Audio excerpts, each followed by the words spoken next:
So welcome to everyone tonight to our June Capital Macintosh Users Group meeting. Let me start off with our little agenda here. First of all, let me ask, do we have any any visitors with us tonight other than Ken? Okay. Then let me go ahead. Membership, we were about the same membership as we were last month, I should say. We have lots of methods of getting in touch with us and following us on social media, and they're listed here. They were also listed in the email that I sent out. And while I mention that, let me ask, is there anyone who's attending tonight other than Ken who did not get a copy of the email I sent out yesterday? I actually got the email. You must have, must have been forwarded by Nancy. Probably so. Great. Well, I just wanted to make sure that everyone got it, because I have, some people have said they weren't getting it from time to time. And I've recently had some issue contacting one of our members by the email addresses that she's provided us. So glad to hear that everyone out there has got or received the email. So what are we going to do tonight? Well, we're doing the welcoming right now, and we'll get on with some Capmac business and announcements. I'm going to show a quick app, the Grammarly app. We have Perry Phillips is going to do a quick overview of starting programming with Swift and Swift Playground. Nancy's going to do our Get to Know section this month. And then finally, we'll have Ken Ray doing our feature presentation, talking about the announcements that were made today, or rather yesterday, at WWDC. I'm looking forward to that because I haven't been able to view the video yet, even though I'm staring at it partially paused in front of me. I won't watch it though until after the meeting. So here's our board. Same crew that you'll see all the time. Hopefully one of these days in the not too distant future, we'll be able to get a shot with all of us together in it, and I don't have to stick Nancy into the corner. We have a number of appointed positions. And we still have a few that have not been filled, but if you're interested in helping us out in those unfilled positions, let me know. So just to look back at what we did in June, we had our May meeting on the 11th. Our feature speaker was Kelly Gumont, and talking about spring cleaning of your Apple devices. She did a very good presentation. If you weren't here with us last month, I suggest you take a look at the video that's out on our YouTube channel. I will say that it is one of our longest videos. I think it's close to 2.5 hours, maybe a little more. It's because you guys in the audience just kept asking her questions and she kept answering them. So, but if you missed it, I really encourage you to look at the YouTube channel. Mommy. Can someone mute their microphone, please? Thank you. So again, if you missed it, take a look at our YouTube channel. And as always, we're asking for your input. This is your organization, so we'd like to hear from you as to what you would like to see in our programming. Is there a podcast, an Apple podcast that you like that we should reach out to? Is there an author in some publication that has written something that you think we should reach out to? Is there a product that you would like us to get a review on? Would you like to do a product review? So let us know how we can make this meeting what you want it to be. We continue with our Capmac Health Desk. If you joined the call earlier, you heard a discussion ongoing within a couple of people about problems that they have been facing with their Mac, and how we've been trying to send them some suggestions. If you have a problem, you can email me at the president@capmac.org, and I will get it to our help desk team. Or if you are on our Slack channel and you want to post your question there, I will in turn email that question to the help desk team and then let you have the answer back. So those are all methods that you can take advantage of the knowledge that we have within Capmac to help solve your issues. Just in a way of stepping back, and I know, or Ken may even say, talk about this later. If you did not see the keynote address for WWDC 2021, it is available on the Apple website, and there's the URL of it if you need to jot it down. When I went to the website, it was right there, so it was pretty easy to find. I have a bunch of slides I want to show that's just charts that are of interest to those of us that are Mac and Apple users. And I'm going to go through these rather quickly, but they will be in the slide deck that will get posted up a little later. One of them was this. I thought was interesting is I didn't change the title of the slide, my error there, but the annual Zoom meeting minutes, notice how it has just skyrocketed here in the last few quarters. John, actually, this is Sure. Peter. I'm really shocked by that because I would I am think too. I'm really surprised. I wonder if the numbers for 2020 are correct You because know, I the thought the use same thing. the use case just shot up. I mean, starting in Q3 of 2020, I think we would have definitely seen a rising edge there. You know, I thought the same thing. I would have thought that starting second quarter of 2020, we would have seen it just go through the ceiling. But this is what they posted. That's all I can say. And I realize now that I forgot to change the title on each of these slides, but it does have the correct source that it came from, and the title's on the slide. It's in the photo itself. So that'll tie you in.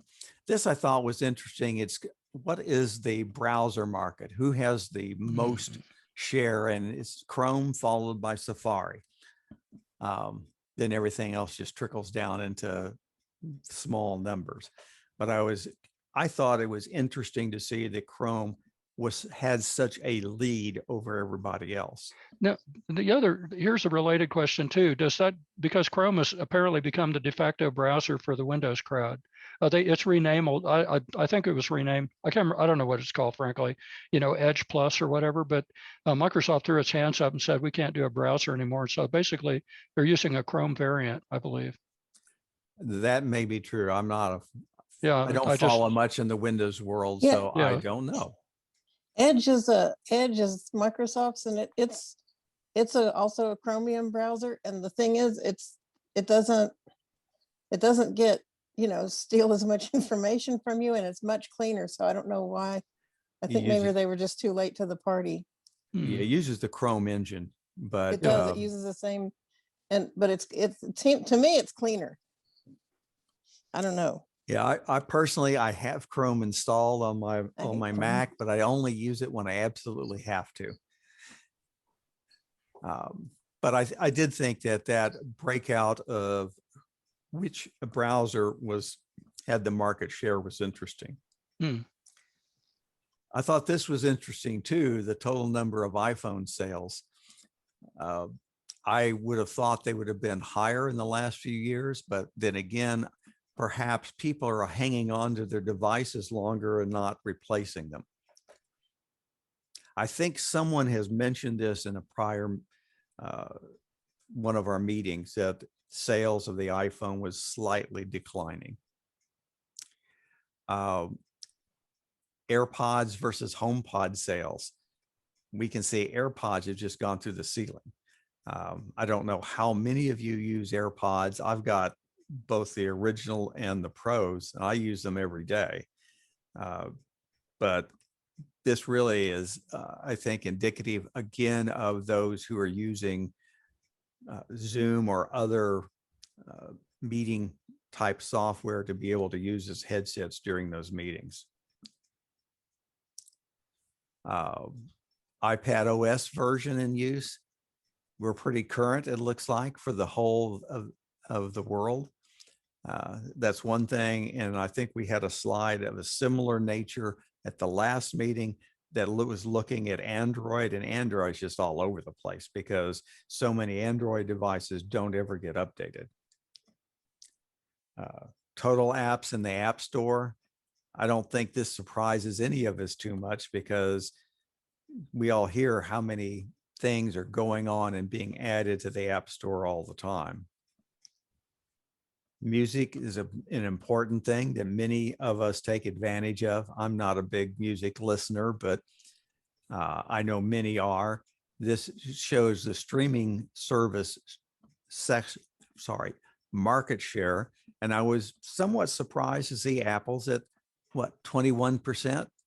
Given that it started late, I think it has done very well. Total number of Apple Music subscribers, certainly indicative of a lot of people having interest. Of course, some of them are because they got some free time with Apple Music. So it's hard to tell how many are actual paying subscribers versus getting free service. Time will tell there. And those makes a comparison between Spotify, Apple, and Tidal as to who has the number of users. And Apple Watch and other watches. The market seems to be growing and Apple is hanging in there with a fairly large market share. I wear my Apple Watch every day, pretty much all the time. And then last, I think this is the last one. Oh, I got one more after this. Worldwide PC vendor market. And it's interesting to look at this. Apple, where is it on here? Is at 8%. Pretty steady, I think up from a few years ago, but price is a big issue and people decide on what they're going to buy, as we all know. And lastly, operating market share. Strangely, OS X is only at 6.6%, whereas they had 8% of sales. But I think we also have other things thrown in here, like you have Linux and things like that. So I throw these in, I saw them. Is this something you would like me to continue capturing and sharing with you guys at future meetings? Yeah, this is great. Okay, Yeah, and I have indicated where they came from if you want to do further investigation. Yeah. It's interesting though, because if you look at OS 10 and compare, and then iOS is next to it, and so taken together, that's about 23% of the market. That's pretty significant. I mean, because iOS is frankly just a somewhat stripped down version of OS 10, so True. or 11 these days. But yeah. Okay. All right. Well, let me go on then. And we have talked about a picnic, and we're going to try to have one. Let me turn this over to Tom and unshare my screen if I can find where my unshare button is. You don't need to unshare. I'm just going Okay. to talk a little bit. Tom is go ahead, Tom. We've got a committee appointed to look into the picnic. And as John said, I'm chairing the committee. Nancy is on the committee. And we would like one or two other people to join the committee that are not on the board. So if you are interested, send me an email, membership@capmac.org. And would like to get another couple people, one or two people on there. We're looking at September or October. Again, we're looking at having a catered picnic, Pokey Joe's again, because everybody loves Pokey Joe's. And we'll decide where it is, where it's going to be when we get a idea of about how many people might attend. And I think there's going to be a poll at the meeting tonight about how many people are interested in attending in-person meetings and the picnic and stuff like that. So that's it. What time of the day are you holding the committee meetings? whenever it'll work for the people on the committee.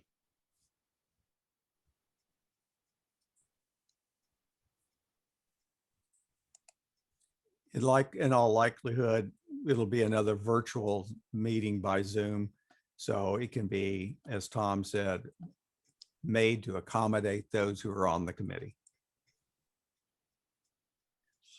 If any of you want to assist with this, just send Tom an email, or if you think about it later and don't remember membership at capmac.org, send an email to the president and I will forward it to Tom. But we would like to get some participation and assistance from some of the members in planning and setting up the picnic. It's been a long time, almost 18 months since our last picnic. So it'll be good to get together again. Any questions for Tom? Okay. I'm going to go through the next set of slides pretty quickly. Over the month, the various people have posted on email or on Slack things that they wanted to share or just let other people know. I've sort of lumped them all together on a series of slides. I'm going to go through them quick. Bill's made several. I got something from Ralph Woodward from the Silicon Mountain Macintosh Users Group about their Zoom meetings. If anyone wants to attend, they can go to their website and get an invitation.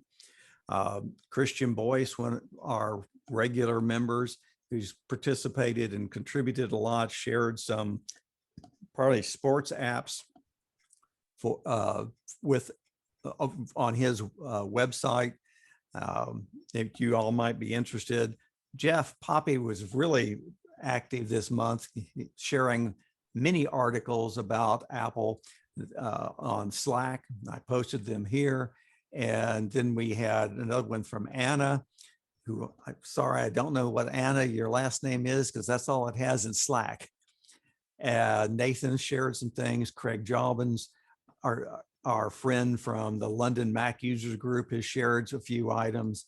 I've got a couple in here, and all of this, I know I went through it quick and you probably couldn't see the URLs, but they're all in the email that I sent out. So if you need to look further, you can find them there.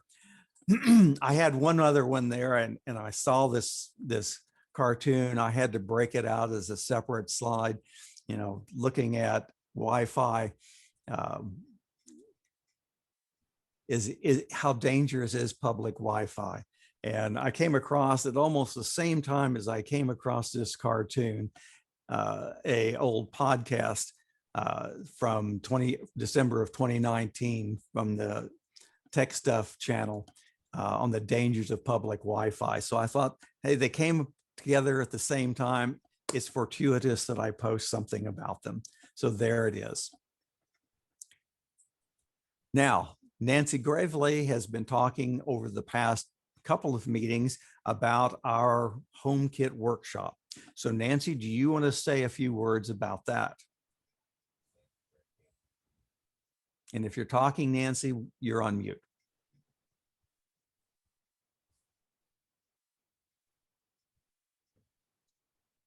Nancy. Just press down your space bar, Nancy. Okay, does that work? It does. Okay, sorry. Okay, the workshop for anybody who's not familiar with it has to do with automating things in your house, like telling Siri to turn on your lights or your doorbell. We have 5 people who are registered participants, and we're working with Jeff Gamet, and he's going to literally teach us how to do the things that we've indicated that we want to know how to do. And that's one reason we have a limited number of people participating. However, anybody in Capmac who wants to listen can join in. You just can't ask questions because he's working with the 5 people. It's going to be on June the 23rd, which is a Wednesday. It's going to be at 7 p.m. And if you want to sit in on it, Robert, you're gonna set this up, right? Right. Actually, I've already changed the meeting, so yeah, it's Okay. set up and ready. Okay. If you want to be sure that you get to be able to listen, you're more than welcome to send an email to me, and so that we can coordinate it all. But Jeff has graciously said that he will help us actually, and even though he knows that I'm in the group, he's still willing to show us how to do this stuff. So we're looking forward to it. And we probably can maybe video it. It might be pretty long, but we'll just see how it goes. We were 2.5 hours last week, Yeah. last month. And clearly, and I put it in red in this slide, in the email I sent out, we had the 16th as a date. And then after I sent it out, almost immediately, I discovered the change in date. So don't go by what the email said, go by what Nancy just said this evening about it being on the 23rd. Any questions for Nancy? All right. So we started last month a segment of our meeting calling Getting to Know. And Koki Craig was our first person to do this. Nancy's going to be our Getting to Know person for tonight. I would love to have any of the other members volunteer to let us know a little bit about you. So let me know at president@capmac.org if you're interested in doing that at a future meeting.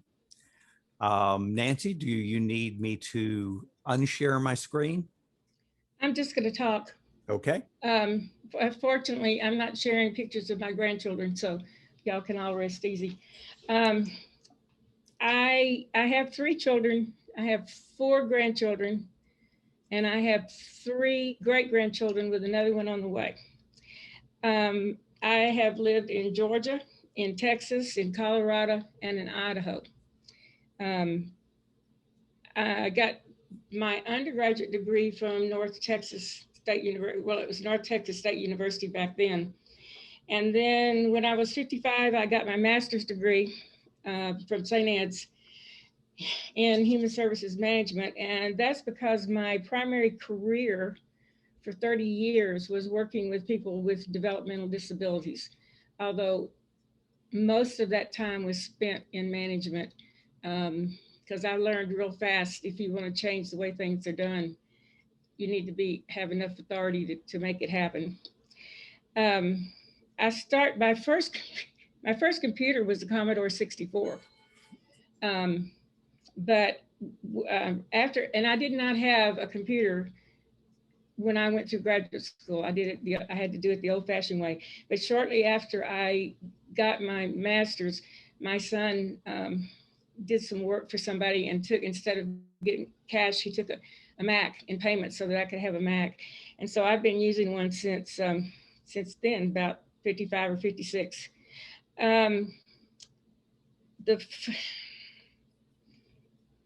For 13 years, I wrote a column for the Mac Observer online for beginners, because there was nothing out there for beginners. And I'm talking about the older people who grew up with manual typewriters. And I love doing that. I don't remember how many years I've been in Capmac. I was the president for about 13 years, something like that. But it just seems like it's been forever because it's my home away from home. My favorite thing to do is to teach people how to use their Macs. I love doing that. And because I had to learn at an older age and, learn what a mouse was and go from there. I love bringing people up to speed on their Macs. I guess that's the important stuff. That's it. Okay. All right, Nancy. Well, thanks for all of that. Things about you I didn't know until you talked about it. So it's There's good to one more hear. thing. Oh. I walked away from a plane crash. Not It has many nothing can to do say with that. anything Mac related, but Well, but it's part of your interesting life history. And I say that, but in all sincerity, that's one of the things we miss, and why we started this is when we had our face-to-face meetings, stuff like this would come out in conversation. But now we've been stuck doing virtual meetings for what, 14 months, 15 months, and we haven't had the opportunity to just sit down and talk and get to know one another. So we started this get to know sequence or session that are going to be in our meetings. So we can get to know each other again. And we've had a few new members join. So now is an opportunity that we can learn about each other and stir up other conversations. I see that Robert has posted the results of the poll. Hope everyone is seeing it. We have a very overwhelming response in terms of yes to us go ahead and attend in-person meetings at 75%. Only 10% said no, and 15% said they weren't able to attend. And let me be clear, our intent, the board's intent is that when and if we have face-to-face meetings, we will continue to record them and hopefully also broadcast them live over Zoom.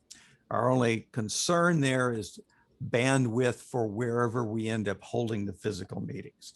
But that is our intent so that we can make sure that those who have been able to attend these virtual meetings can continue to attend. All right, so where am I at in my list here? Got that? Okay, so you've got to listen to me talk about another product review. Now you've had, I did it last month and I did it doing another one tonight, and you all out there have the opportunity to stop me from doing it next month by you volunteering to give a talk about an app you want to share with everybody else. So keep that in mind and let me or the board know if you have an app that you would like to share. Now I'm going to share my screen again. My app that I want to talk about is called Grammarly. Grammarly has two different flavors to it. Let me just talk a moment about that. Well, actually three, but their intent is to help improve your writing. And it will go through, I've got an example that I actually copy and pasted from our website so we can look at what Grammarly says about how it was written. So, but it's to help make your writing better. This is great if you're writing anything. It's really good for students to be able to write very well-written papers, but it comes in three flavors: a Macintosh app, which is what I'm going to show. There's a plugin for Safari so that anything you type in a web form is corrected. And then there is a upload feature where you can say, here's a file, upload it, and it sends back a file that's marked up. Let me show you the app.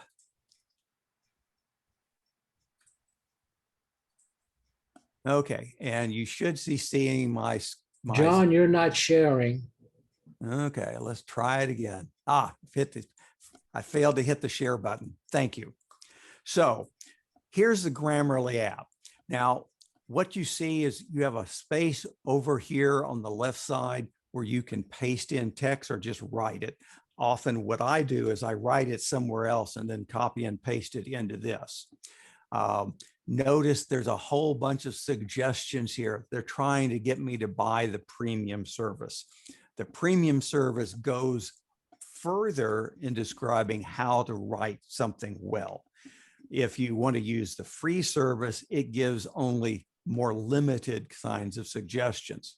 You can see the ones listed here are from the premium package. But if I go over to correctness, now it starts to look at things individually that are in the free package. So for instance, like here where it says late January, if I click on it, it shows over here on the right-hand side what the text should be written as. And if I click on the blue, it changes it. And as I do this, you'll notice up the top right-hand corner, it gives you an overall score. Obviously, the higher the number, the better the score. And you can go through what you've written and make changes. And this one, I disagree with their recommendation, so I just will ignore that one. But I can go through. One of the very common things it suggests is with an and. Their recommendation is you have a comma before the and always. And you can go through your document that you have written, and it will tell you what it suggests that you do in terms of correcting the grammar. I'm looking for some other things here like semi-retired. Well, that should be hyphenated where the other ones weren't. But if you're doing writing, this is a very good way to help improve your writing, and it's no cost to you. You can try it. If you don't like the suggestions, just ignore it. But it gives you a way of learning how to improve your writing. So it's an app I would suggest to anyone who wants to do that. So that wraps up my piece. Does anyone have any questions about Grammarly? John, what's the more, what does it cost if you buy it? I do not. I think it's a subscription you pay per month. Mm. Okay. If it was a flat fee, I'd probably buy it, but I'm not real keen on the subscriptions. Right. But it is nice. Honestly, what I do is I use Grammarly. I write stuff that I'm going to post on my blog. I write it in either notes. I'm sorry, not notes. Pages or some other writing tool. I'll take it when I've done, I paste it into here and I make all the corrections there. Then I go to a website that is another tool for improving writing, and I paste it into there. And then between I use both of them to refine everything. This one is mostly grammar. The other one will go in and say, well, you have run-on sentences. This sentence is too long. And so it tells me I need to break up the sentence. So between the two of them, I can produce much better quality of writing. And since I've been using them, I find that now I have more thought ahead of time of how to write things. And it's actually trained me to write a little better. John, I have a question. I was looking in the App Store and looking for Grammarly app or Grammarly for the Mac. I keep coming up with Grammarly for Safari, which is obviously a web-based product. Yes. Is the app available in the App Store? I don't think so. I think you have to go to the Grammarly website. I see. I'm surprised. Okay. Do they have versions that run on Windows? I yeah. don't know. I'm trying to convert to Mac, but prices. I would go to their website and check, Mark. I'll do that. I can do that. Okay. But again, I will mention at some time the website as well, because there's a lot of tools for improving writing around. I just find that, so many of them require a subscription or a substantial fee. I have a Scottish heritage, so I try to go inexpensive. So any other questions? All right, then I will unshare my screen. And that brings us up to our Perry Phillips. Are you with us this evening? I'm here. All right. Well, Perry. All right, let me share. Robert, does Perry have the ability to share his screen? Okay, perfect. Then you have the floor, Perry. All right. I wanted to describe my experience with learning to program a modern day programming language. I programmed in Fortran most of my life at UT, but always wanted to learn a modern day language. Fortran is really pretty archaic, but it's great for scientists. So I found Apple developed a new modern language, Swift, for iOS and macOS. It's an open source language, has all the new features and looked great. So I'm retired, I've got time, but you know how it goes. There's infinite amount of time, not enough to do something you really want to do. So then my 9-year-old grandson asked if I could help him to learn to program. And this was during the start of the epidemic. And that's just perfect. Gave me the motivation to go ahead. So we started in on Swift and Swift Playground. Swift is a modern day language optimized for iOS and macOS and can be run on servers, has all the new features, protection for developing. So it really looks like a great way to start. And then Apple has provided Swift Playgrounds, which is an interactive learning device where you can program in Swift and requires no coding knowledge. And it's solving puzzles and moving characters around in a 3D environment. And this was just great with my 9-year-old grandson. So Swift was designed to make studying code simple and enjoyable. It's got a real-time debugger, compiler, and execution. There are a whole bunch of built-in applications that help you learn to code. These ones right here, Learn to Code 1 and 2 and Blues Adventure are great. And it's an environment that makes it very easy to program.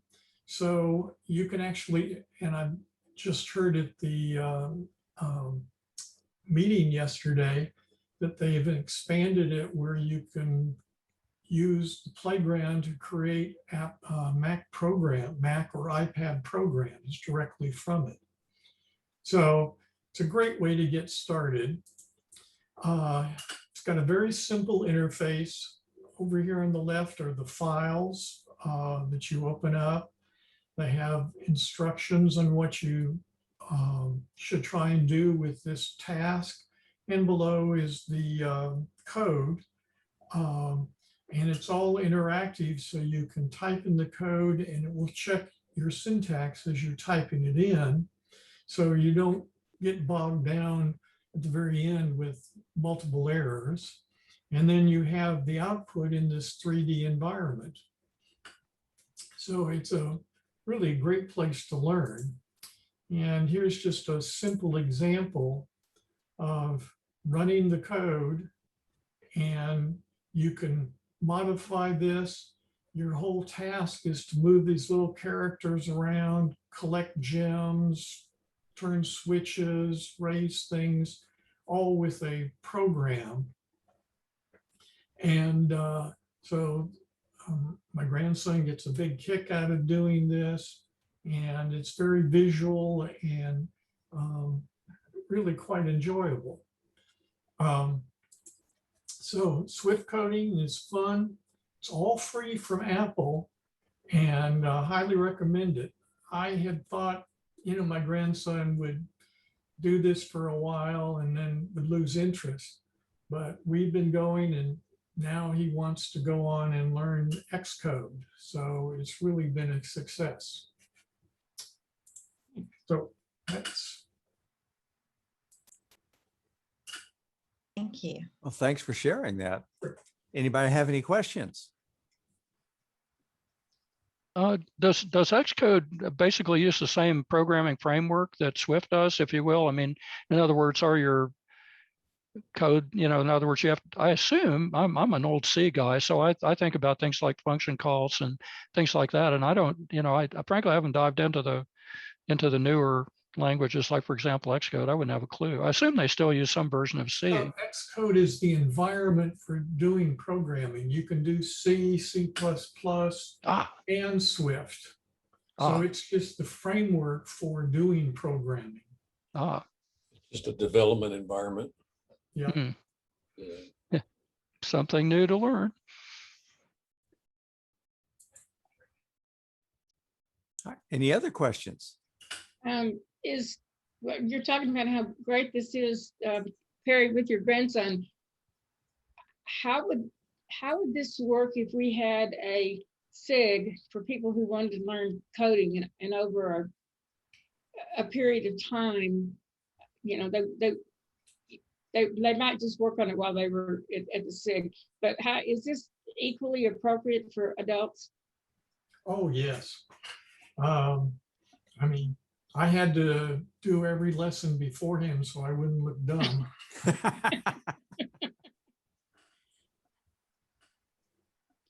And it goes through all the basics of the language, and get you.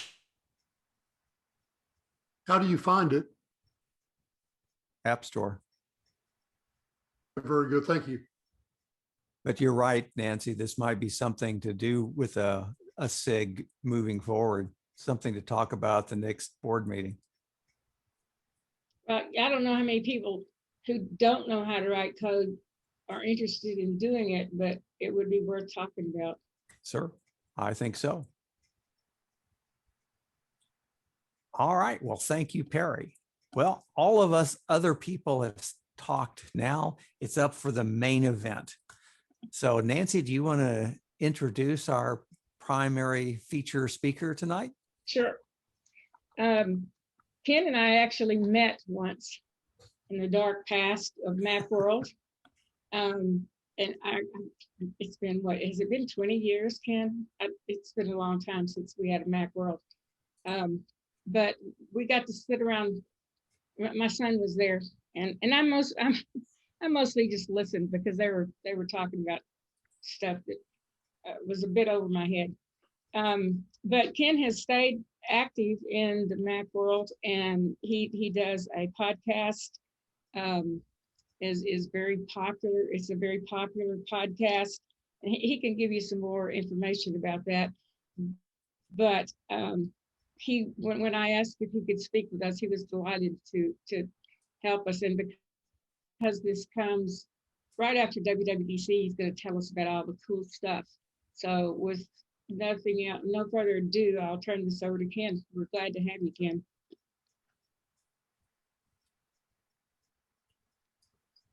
Ken, you're muted.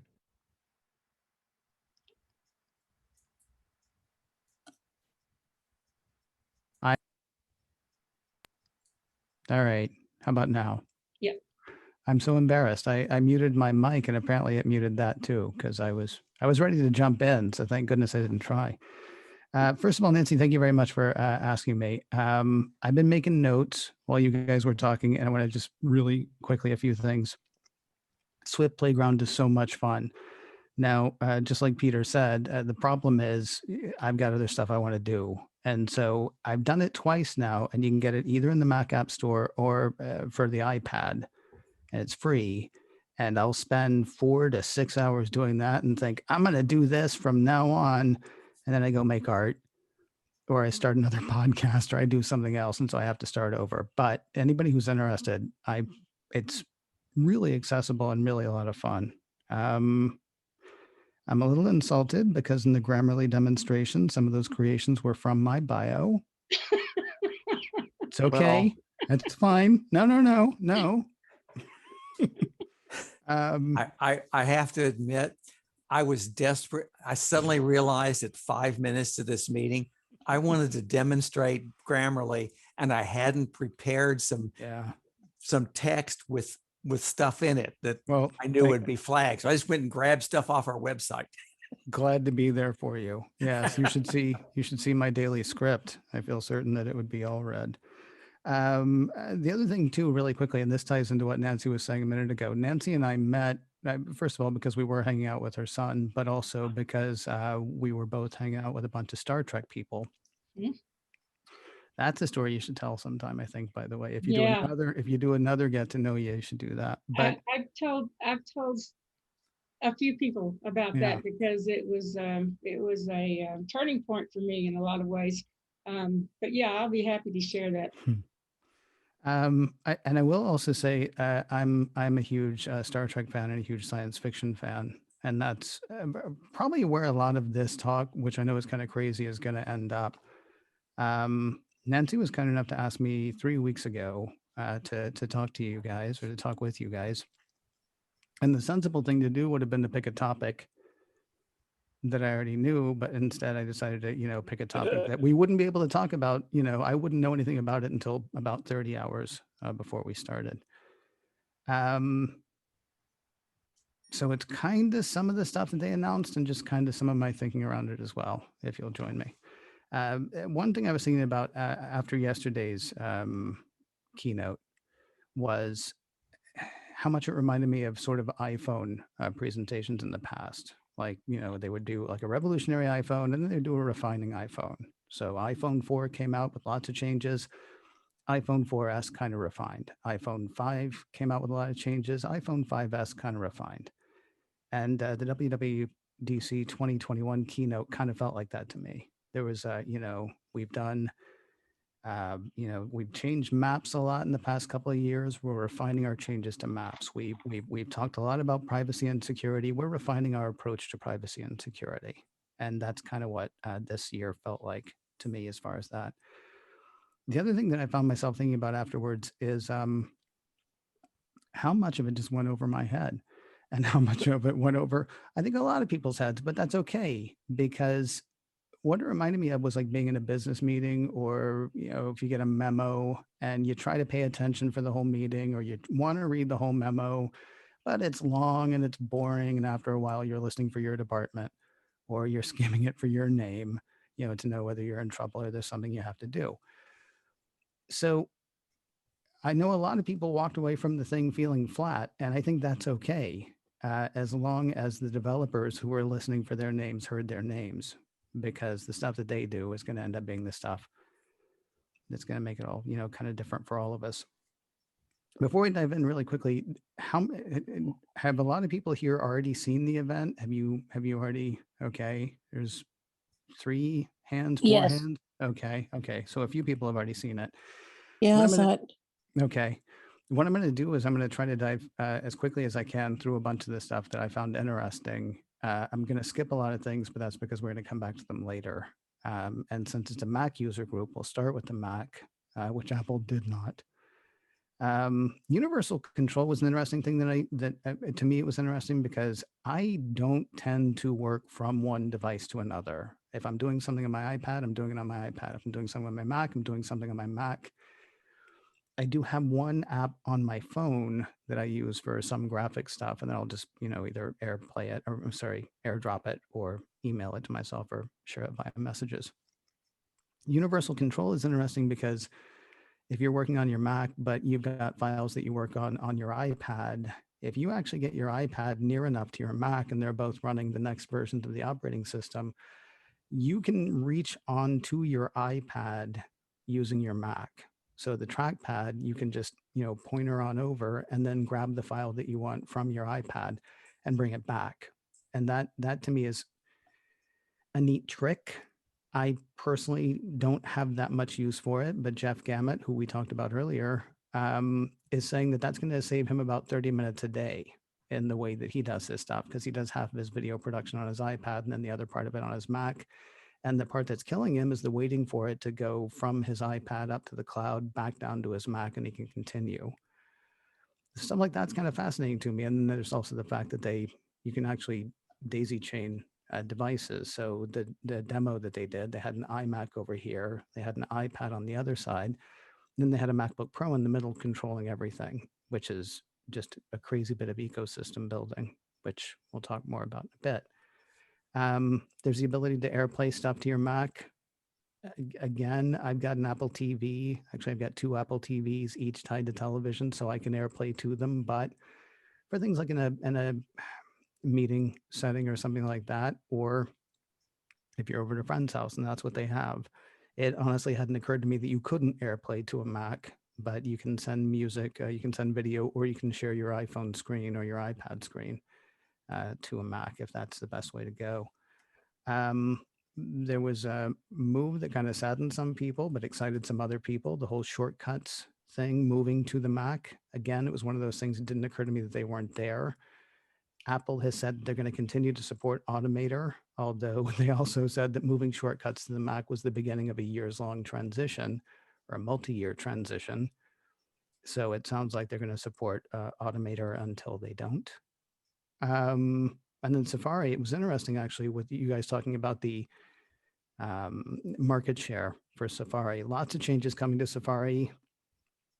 I'm not excited about any of them, but great.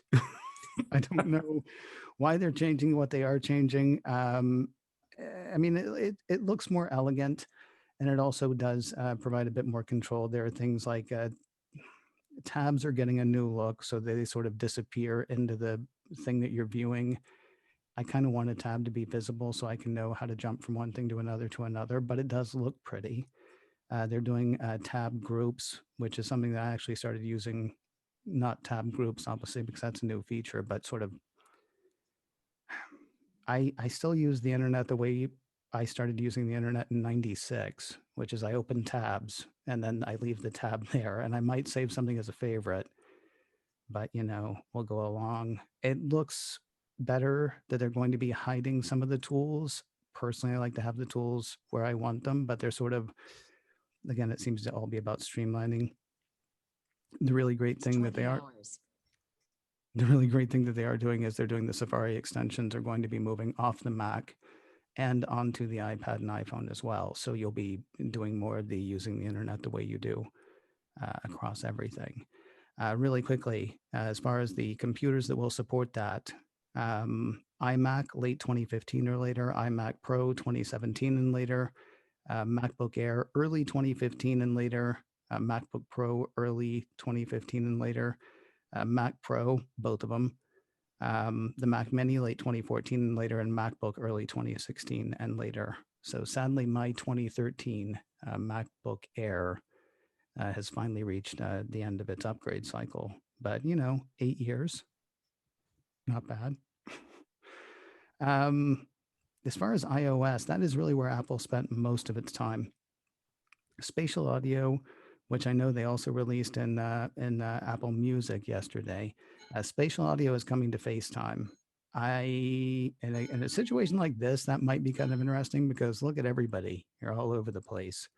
Generally speaking, when I'm on FaceTime, I'm on with one person. But if you were running two or three, a call with 2 or 3 people, where they're placed on your screen, your device is going to try to replicate that. So if I've got Nancy up here and I've got Peter down here, when Nancy talks, I should hear it as if she's coming from the place that she is on the screen, and same with Peter, which is kind of mind-blowing, but I want to hear it first. I want to hear how it works before I get truly excited. Very excited about something called FaceTime Portrait Mode, which if you have an iPhone that does portrait mode, you know exactly what that is. It's like the cool cameras that people have where they can do video and their background is sort of blurry. This should do that on your device, which kind of neat. SharePlay and FaceTime links. I actually want to come back to those later. They're really exciting and they kind of go into some other thoughts I had around the event. Off FaceTime, there are lots of new changes to Apple Maps coming, lots more detail, especially in urban areas. And if you're driving, lots more detail in major urban areas or major metros with 3D directions. Like if you've been to Dallas because you guys are in Austin. All those overpasses, once this gets there, you'll see them in 3D, which I think would look like a nightmare on the screen, but probably not as big a nightmare as it does when you're driving a U-Haul through it, which is the last time I saw them.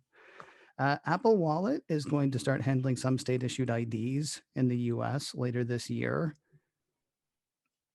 I'm curious what people think about that.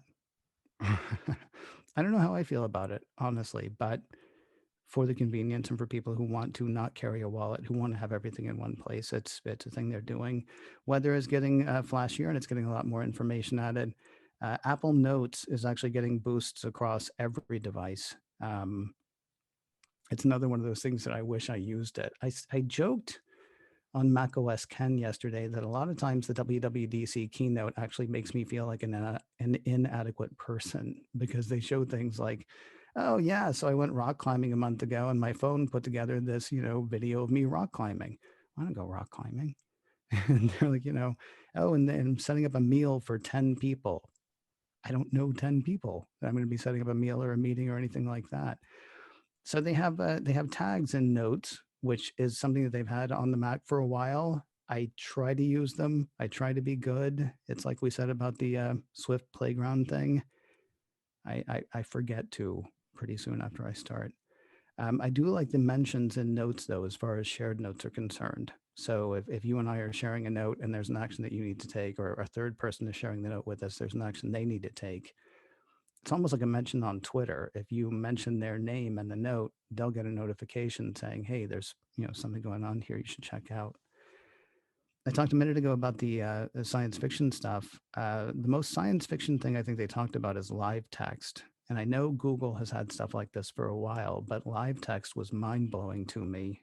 It uses on-device intelligence to recognize text in a photograph. So you take a picture of a sign, you can go back to that picture of the sign, you can tap on the picture of the words, and the picture of the words is recognized by your various operating systems as text.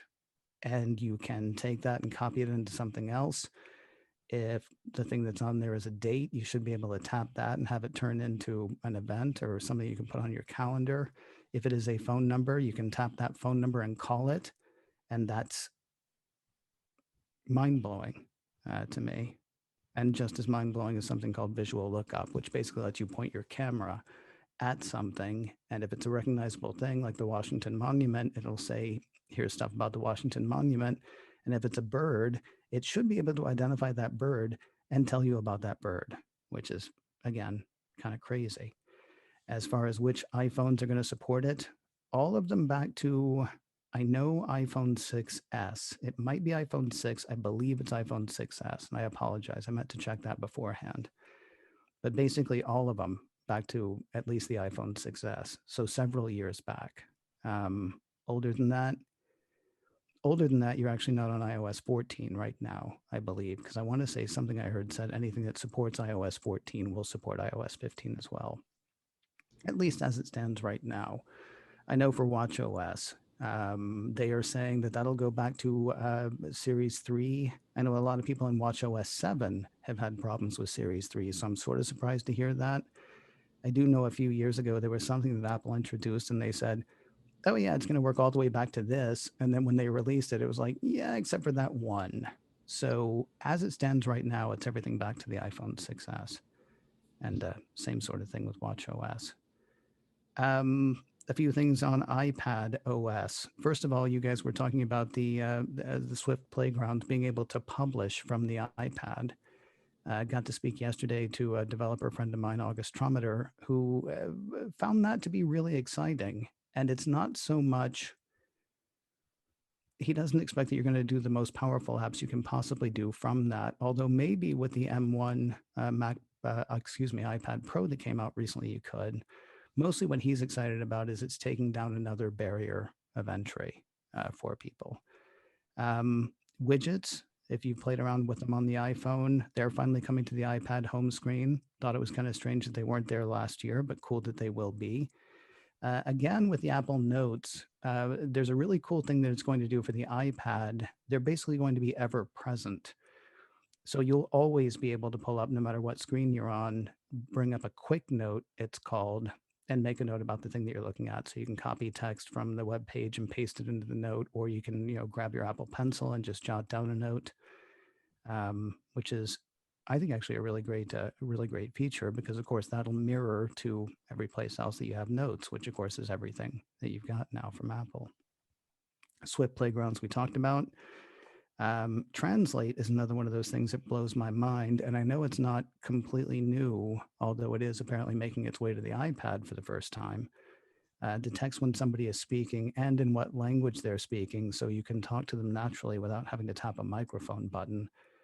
Text can also be translated, including handwriting, which, that's one of those we live in the future things, as far as I'm concerned. And then there was a lot of stuff that is sort of everywhere. There's a thing called Focus, which we'll talk about in a minute. Live Text, which we talked about. Share Play, which I don't think talked about yet, but we will. And then a bunch of FaceTime enhancements and stuff as well. As far as which iPads that'll work on, it's every iPad Pro so far. and of course, future ones, obviously. 5th through 8th generation iPad, 2nd through 4th generation iPad Air, and 4th and 5th generation iPad Mini. So those are the big 3 operating systems. As I say, they did talk about watchOS, and we'll touch on one of those features in a minute. They talked about tvOS, which is, TV, but confusing, I think.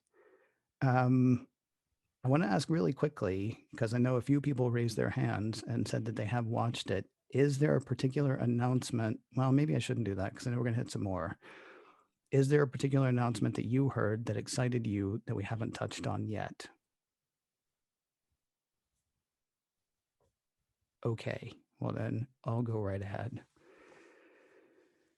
I didn't want to just rehash everything that they announced, because they did that beautifully. And as somebody mentioned earlier, and I apologize, I've forgotten, I think it might have been John, you can still see it now. And what's great about this, as opposed to the earnings calls, because the earnings calls, they only leave up for 2 weeks. I think that has to do with forward-looking statements and not wanting to guarantee and not wanting to be caught out and all kinds of stuff. But these events, they leave up forever. So you can go to apple.com/events and see it.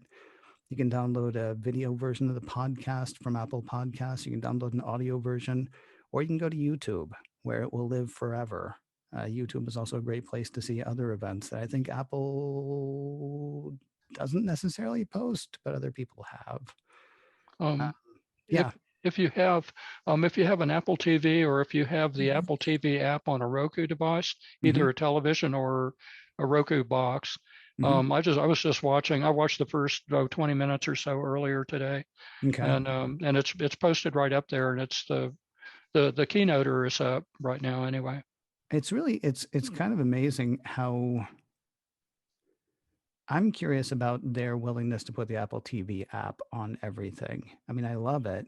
And I don't know what the game is there, if it's trying to get people to watch Apple TV Plus, or if it's trying to get people to subscribe to HBO Max through them on a Roku or a Vizio, or, any number of TVs. My Xbox can have the Apple TV app. A PlayStation can have the Apple TV app.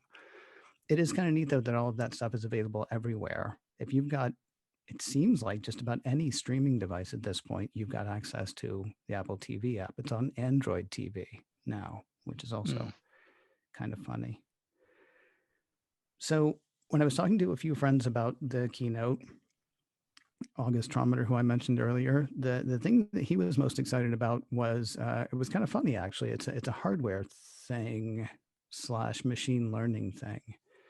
In FaceTime and FaceTime audio, on device now, your AirPods or just your device are going to be smart enough to know the difference between my voice and the construction site behind me, because that's always been a problem. Oh, let me get away from this because it's so noisy. There should be a setting that you can now push on your iPhone that will eliminate the rest of that and just recognize my voice or your voice or anybody who's using it, which is incredible. That was the thing that August was excited about. He was excited about the thing that we talked about with the iPad, and he was excited as well about Apple doubling and tripling down on privacy, which I will say I am too. Jeff Gamet was most excited by how bored everybody was at the event. And I guess it kind of goes back to what we were saying earlier, or what I was saying earlier about the memo and the meeting. And if it's not for you, it's not for you, as long as the people who need to hear it get to. The thing that I'm most excited about is that they're building an ecosystem, and we've known that for a while, and it's been fascinating to watch, because when Apple came out with iTunes, it was like, okay, I guess I can organize my audio and that's fine, right? But there really wasn't much to do with it. And then they came out with the iPod, and okay, so that works with that. Okay, neat. And they just keep growing stuff like that, to the point that now we're standing in this ecosystem that I think, I used to say that, Microsoft would try to bust down your door and say, we're going to replace everything in your house. And that would kind of freak people out, and it would also seem expensive, and you wouldn't do it. It's the throwing a frog in a pot of boiling water, or, putting a frog in a pot of water and turning up the heat slowly. We're the frog in this, and Apple has been turning up the heat slowly. Luckily, it all seems to be working out to this point. Their ecosystem is not predicated, I think, on outselling other people, although certainly they want to make money, and they do a great job of making money. But they can make one product that everybody wants, and that's not what they're doing. Instead, they make a lot of products that work seamlessly together, which is how you get things like Universal Controller, or, all the different stuff that they do, or try to make it work anyway. I'll be more excited about Universal Controller once I actually see it happen, because right now I'll put it this way. I don't know if they would have tried that demo when they were doing this show live on stage. They would have tried it. I don't know if it would have gone as well as it did when they were doing the virtual keynote. I mean, you could argue that Amazon is making an ecosystem like that as well, but Amazon's is just about selling you more stuff. Google, you could certainly argue, is making an ecosystem as well, but theirs is often about just gathering as much information as they possibly can. And yes, as I said, Apple's ecosystem is predicated on making money, but they've decided on a few different ways they want to do that. First of all, the quality of the hardware is exceptional. Something about their ecosystem anticipates your needs, which is creepy the first few times you see it happen, and then you just get used to it. One of the shows that I do, I've talked about this several times. I got in the habit for a while of every Friday night going to the same restaurant, picking up the same food, and then taking it to go. And I knew where the restaurant was, and I didn't care how long it took to get there, because I wanted to go there. So I never asked my phone. I never said to my phone, I'm going here, how long is it going to take or whatever. The fourth Friday in a row that I did that, though, I looked down at my phone because I was setting it to play some music, and it said, traffic is light. It's going to take you 7 minutes to get to this restaurant that you go to. And it creeped me out, but it also, it was fascinating to watch this thing anticipate in a way. So I think the third way that Apple has decided to build its ecosystem is making the consumer feel cared for. Now, I don't mean by Apple, because I don't think Apple cares about individuals, but they make it so that the machine seems to, or so that the ecosystem seems to, which is how it ends up being like a more important part, I think, of your life. So going over it, I was trying to pick out a few themes from the show, and there were a few that I from the keynote, and there were a few that I came up with. One is about getting us out of our silos, I think, or getting us out of the way that we normally do things. I mentioned that there were a few things that they announced that I would come back to. FaceTime links, I think, could be just a gigantic game changer. My dad won't listen to me about what phone to buy. For years, he used a clamshell phone. And then when he finally decided to buy a smartphone, he didn't talk to his son, who was, been covering this stuff for however long. He talked to the guy at the Verizon store. So I have no idea what he has. But what he has is a phone that I can't FaceTime with him, except now I can, because with FaceTime links, you can create a link from your iPhone, your iPad, or your Mac. You can share it through Messages, Calendar, Mail, or a third-party app. And then it doesn't matter what they're using, as long as they're using something that's relatively modern, can use a relatively modern browser. They get a link and they can join you through the browser. So that is, that's on your Android device, that's on your Samsung Galaxy, whatever, that's on your Chromebook, that's on whatever you're on. And it was really neat to see them sort of take us beyond the ecosystem that we're in. SharePlay is another really interesting thing that they're doing. It's weird because, well, I shouldn't say that. Here in the States, we're starting to look at, you guys are talking about having a picnic in September. My significant other, she was at the office for the past 2 days because we're getting vaccinated and we're getting back out and we're doing stuff. But, the whole world isn't necessarily.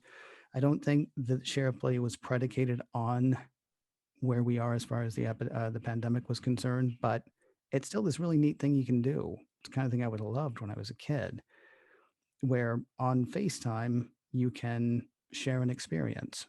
So if I'm listening to an album on Apple Music and I want to listen to it with you, I can share that album with you. And it's not like, so you listen to that sometime, then we're both on FaceTime and we're listening to that thing. We can also watch movies or TV shows, or I can share my screen with you, or we can interact together on apps. The thing that was most fascinating to me is this is not, so buy a movie from Apple and then you guys can watch this together.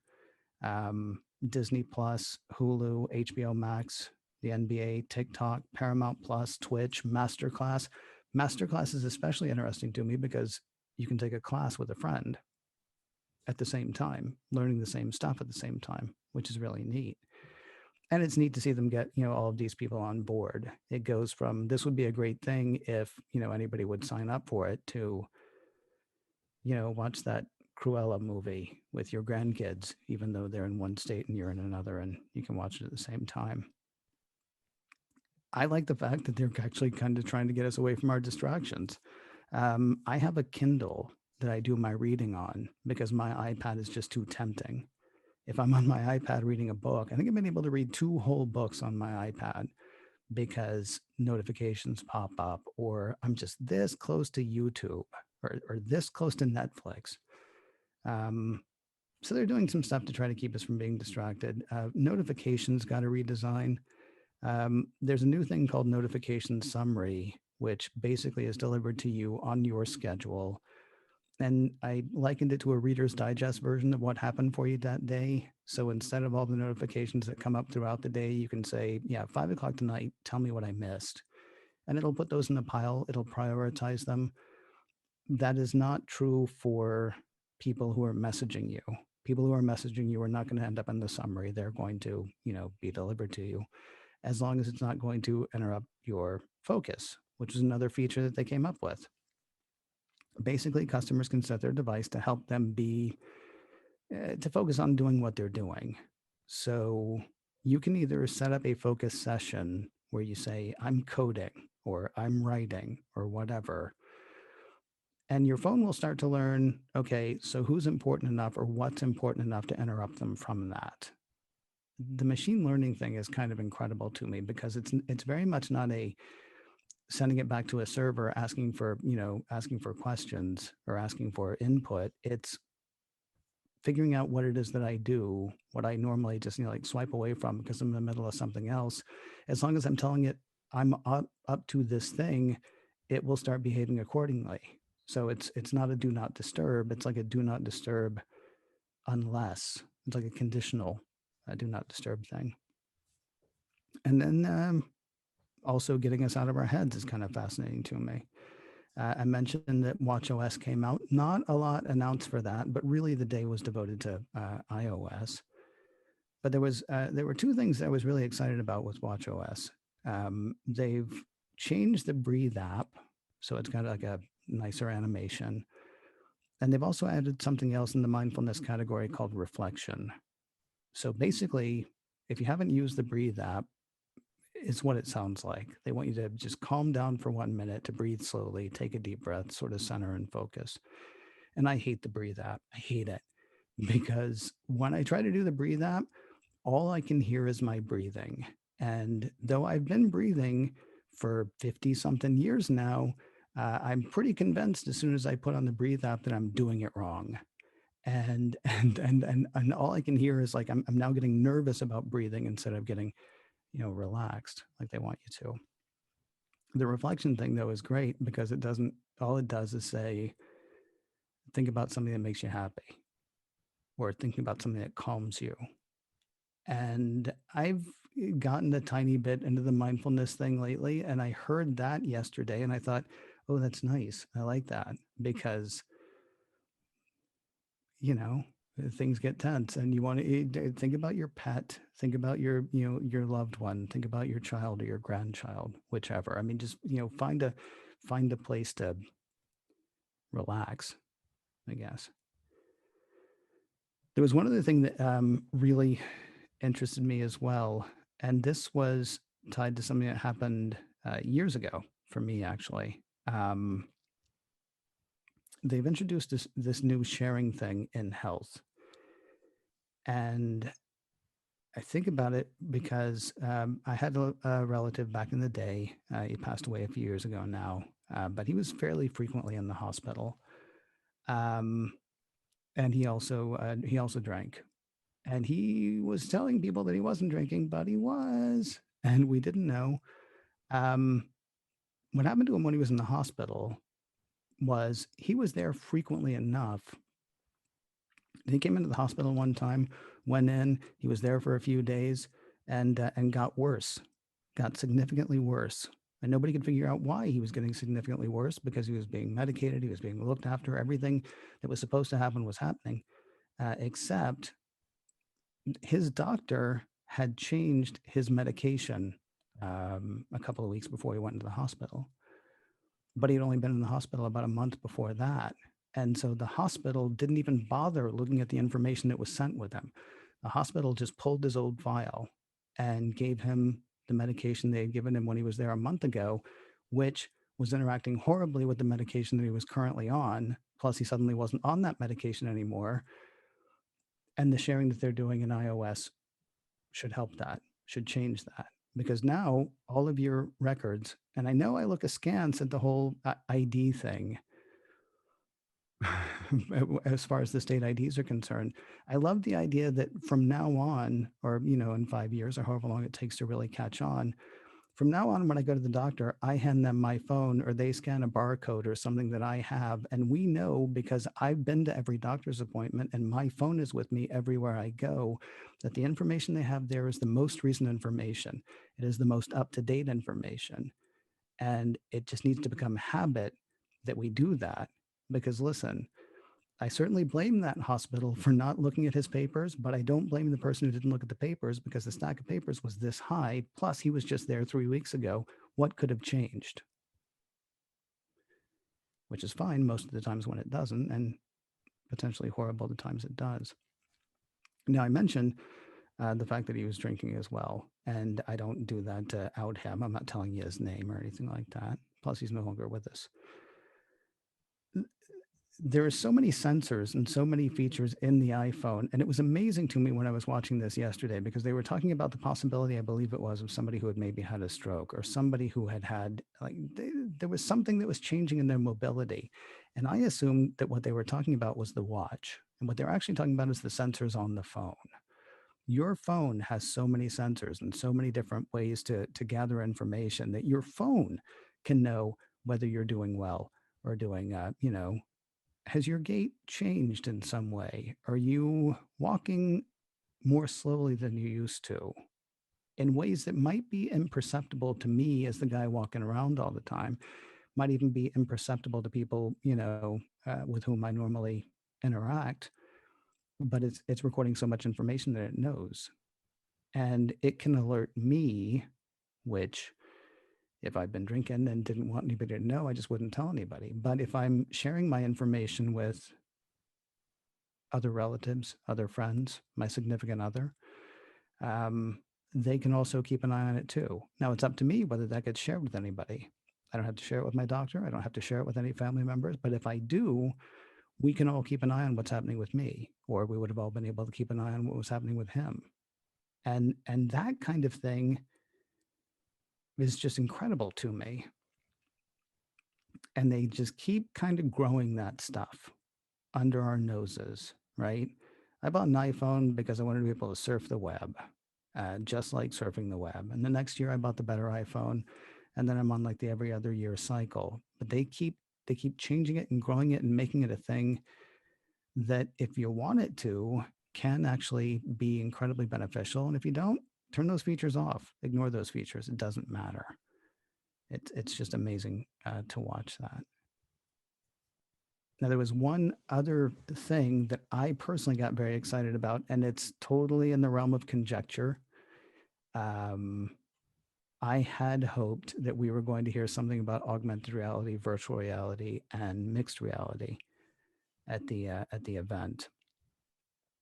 I will tell you, the first time I heard about virtual reality was in January of 1990. I was in film school, and I went to class, and my film professor said, "We're not having class today. You can stay if you want to, or you can go home if you want to. I would encourage you, though, to come downstairs, because there's a guy downstairs and he's talking about the future." And that guy was Jaron Lanier. And Jaron Lanier was the guy who was credited with inventing virtual reality. And he told us, and we all knew because we were in the room, that in 5 years, we're going to have virtual reality. It's been a couple more years than that. But it was an interesting thing that happened. It was kind of weird. For people who did not see the keynote, when it began, Tim Cook came out onto the stage from the Steve Jobs Theater and waved to a crowd of Memoji.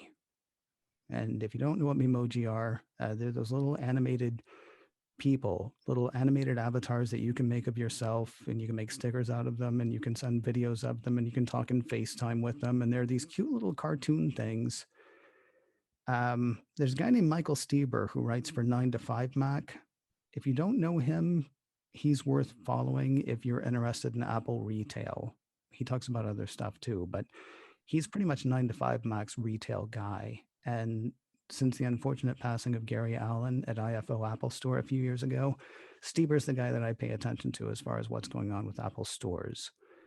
And a lot of times it's just kind of interesting, like, oh, they changed the display for, Apple Watch. Okay, cool.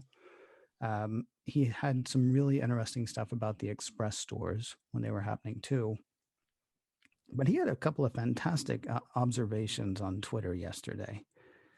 He said that the moments from the keynote felt like a preview of big ideas that will have a huge impact on the future of augmented reality, which, if you don't, probably everybody knows what augmented reality is. Really quickly, it's basically laying data on top of what you normally see. So virtual reality would be wearing goggles and you're in a completely different place, a couple of screens just pressed up against your face, a lot of 3D stuff and things like that.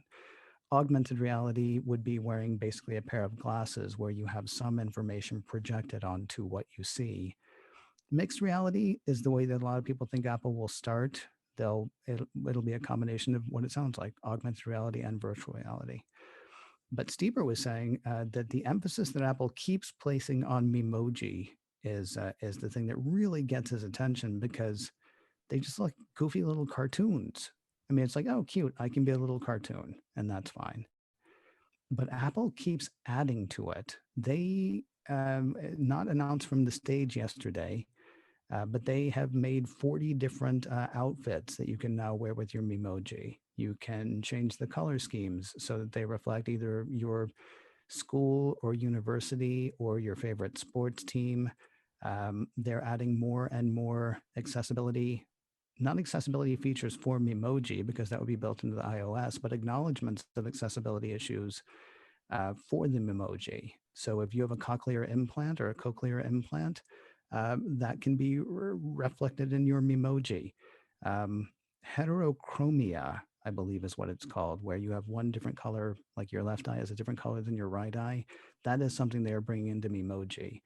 They're bringing in the oxygen tubes that you would use if you have emphysema into Memoji. They're focusing on making Memoji look as much like you as you want Memoji to look. And the question Stieber is wondering is why? it's not just a novelty or a simple tech demo, he said. I don't think we would see Apple's continued significant investment into their realism and pervasiveness on every platform.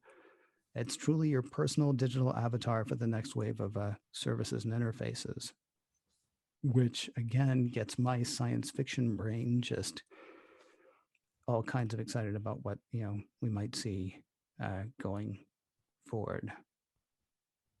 So I really thought this would be more cohesive than it was. Those are some of the things that I'm most excited about. I mean, honestly, going back to the thing that we were talking about at the very beginning, I glossed over through part of the keynote. And part of that was because a lot of it wasn't terribly interesting to me personally. And a lot of it was because I'm trying to figure out how I'm going to take these 2 hours and turn it into 15-minute shows that I do daily. There was a lot that went in there, but when I stop and think about individual bits of it, there are so many different ways and so many different places that this could go. I'm reminded of things that Steve Jobs' whole thing about how a computer is a bicycle for the mind. There's a show called Halt and Catch Fire that was loosely inspired by the Steve Jobs-Steve Wozniak relationship. And one of the lines they use in there is, the computer is not the thing. The computer is the thing that gets you to the thing. There's also the Jobs quote about skating to where the puck is. I have no idea where the puck is in all of this stuff, but it's fascinating to think about all the different ways and all the different places they can go. And it's fun to get excited about something that honestly was really a boring keynote. Until you stop and, until I stop anyway and think about it again. So that's kind of where I am, and still evolving on the whole thing. Like, we didn't touch on the privacy and security. I'll be talking about that on a show later this week, and a bunch of other stuff as well. But that was my immediate take on the keynote. I'm curious what you guys thought. Was there anything else that leapt to mind, or is there anything that you see coming that we haven't hit? Or does somebody want to talk about anything else? I have a question. Please. When you were talking about the thing on the camera where you might be looking at the Washington Monument and suddenly you're going to get facts about that. Mm-hmm. Is that built into the iOS, or is it going to be built into the iOS, or is it an app? The way they were talking about, it'll be built into iOS. I don't know how you activate it, and I assume that it won't be. I mean, I assume that you will actually need to. That'll be a thing that'll still go back and forth to Siri or go back and forth to some repository, because they're not going to put everything about every monument on your phone. But it'll be OS level is the indication, not a separate app that you'll have to download. Okay, I think that's really. Very, very interesting. That stuff like that blows me away. I mean, I still just can't get over. I'll tell you what I'm honestly curious about. I have a couple of friends with whom I write letters, and I have one friend who has horrible handwriting, and I'm honestly hoping that I can take a picture of her letters and have my phone go, oh yeah, no, that's what that word is. Because that would be hugely helpful too. But everyone needs to read a prescription. Say again? But everyone needs to be able to read the prescription their doctor has written. Right. Yeah. That's a great idea. Do you think your pharmacist can actually do that? Or do you think there's like that you get there and they look at you and they go, yeah, it's probably this. Kidding. Sorry. This may be one of the places where the M1, the M1 has an image processing in it. Mm-hmm. Or what do they call that? I can't remember, ISP, IPS. Anyway, and I wonder if that, if that leverages, in other words, the ability to do it. It's probably the impression. The one example I saw was where they had some text on a screen. It was handwritten, and they shot it from a phone, and that tells me, well, that's Apple Silicon too. So, it's probably the same ISP or IPS that the M1 has. So I thought, well, there you go. So if you scan it, or use a webcam and hold it up in front of the webcam, We're almost getting to the point like that thing where, the doctor says, fax me something, and you hold the paper up to the screen, Yeah.